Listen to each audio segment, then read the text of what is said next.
This is the fastest growing city in Jordan. Dusty and impoverished, this city is actually a refugee camp. More than 500,000 Syrians have flooded into this tiny country of 6 million. That's the equivalent of 26 million refugees arriving in the U.S., the entire population of Texas.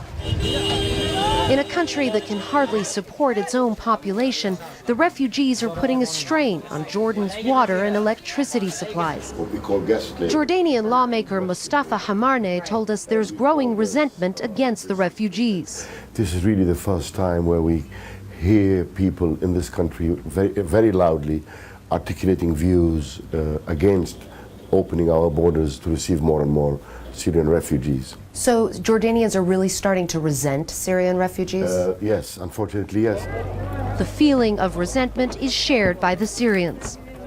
Riots and protests have become a regular occurrence here at the Zaatari refugee camp. Residents tell us that they're tired of these wretched living conditions and of being made to feel like they're prisoners. Refugees in the camps cannot leave, fueling tensions.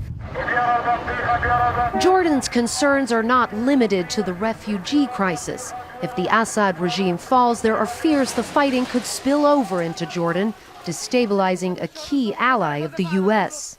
Do you think Jordan is adequately prepared for a post-Assad Middle East? It depends on who takes over. If we're talking about these extremists, nobody in the region is prepared.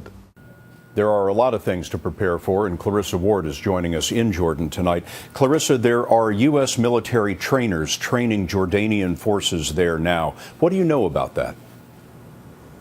That's right, Scott. Jordan, of course, is a key ally of the U.S.'s. We know that there are currently about 200 U.S. military personnel here at an air base near the Iraqi border. They're working closely with Jordanian troops, training them for a number of different scenarios that might occur after the Assad regime falls, or if the regime falls. And most importantly, perhaps they're looking at the possibility of training them on how to go in and secure those chemical weapon sites.